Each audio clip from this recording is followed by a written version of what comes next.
You're listening to the Long Game Podcast. I'm your host, Sandra Scaiano. Today is a mini episode building upon last week's episode on happiness.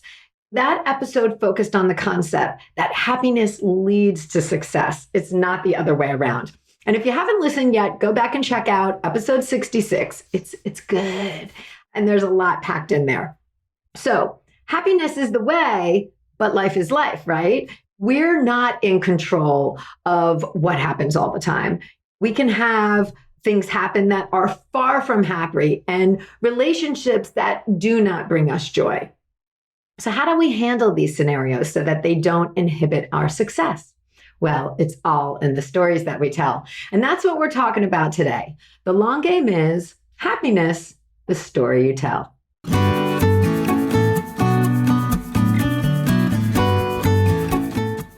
You're listening to the Long Game Podcast with Sandra Scaiano. In a world where everyone is doing, it's easy to get lost in a sea of comparison, secret tricks, and promises of overnight success. The long game is my approach to business, the actual day in and day out philosophy that you have to show up, you have to do the work, and there's no quick fixes for long-term success. I'm a web designer, digital strategist, and energetic thinker, and I'm here to share the process and lessons I experience with my clients daily who are going through the same struggles of building a business as you are. We'll hear from successful entrepreneurs sharing their long game strategies, and I'm fun, so we're gonna have a little fun along the way too. Thanks for being here. Let's get to today's episode.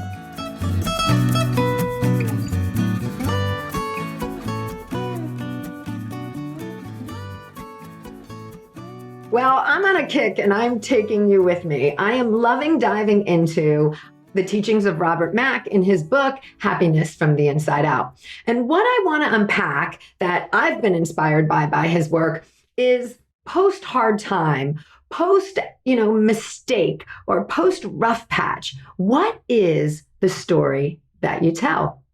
We all come out of things with our story. It's these stories that we infuse into our work, into our social media, and more. And it's these stories that can play on repeat inside our own heads. So when you tell your story, how does it go?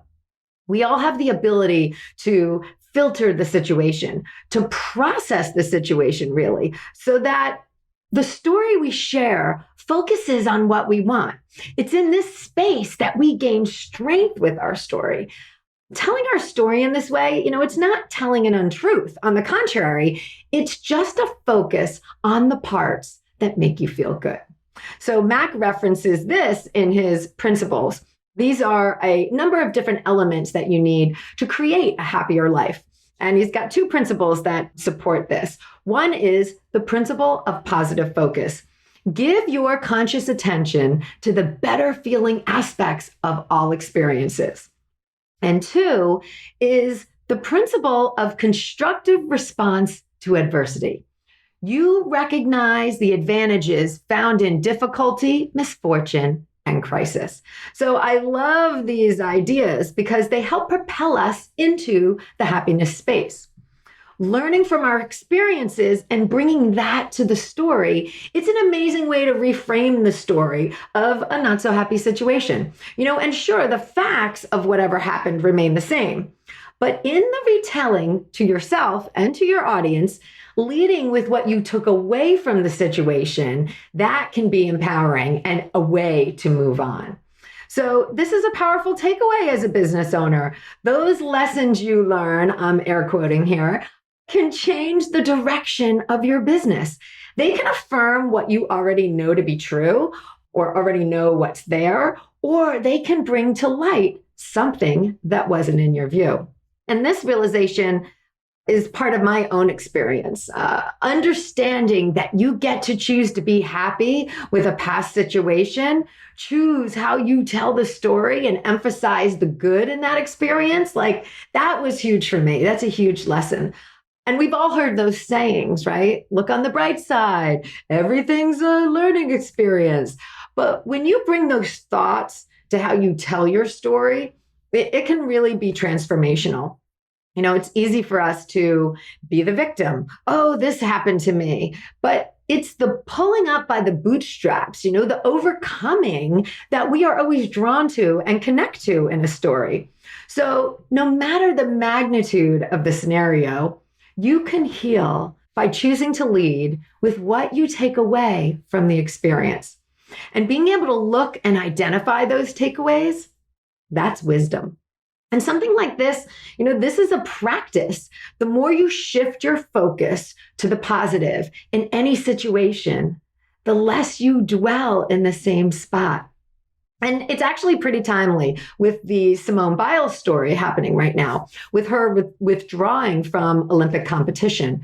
She could tell her story in so many ways of defense from the entire world's opinion, or ways of strength that we need to stand strong for our own mental and physical health.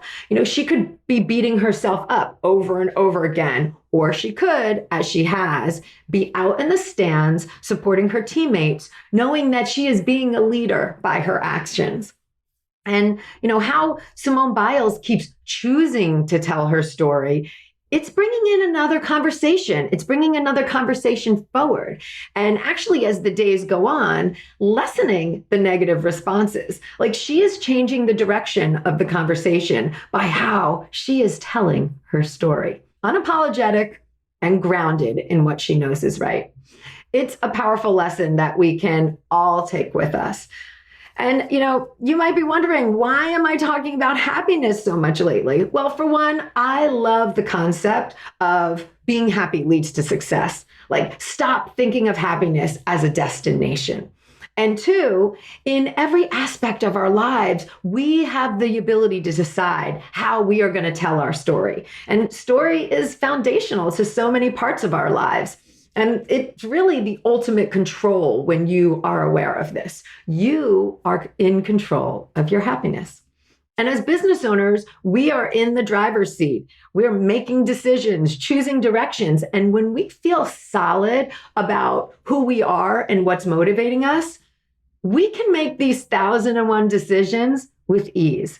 So I'm lit up by these concepts, and who can argue with being happier, right? So next time you stumble, shift your focus to the good coming out of it and keep that practice going. All right, thanks for listening. I'll see you guys next week. Thanks for joining me today. You can access more info in the show notes at thelonggamepodcast.net. If today's show connected with you in some way, please share it with your friends or hop on iTunes and leave me a review. Until next time, keep playing the long game.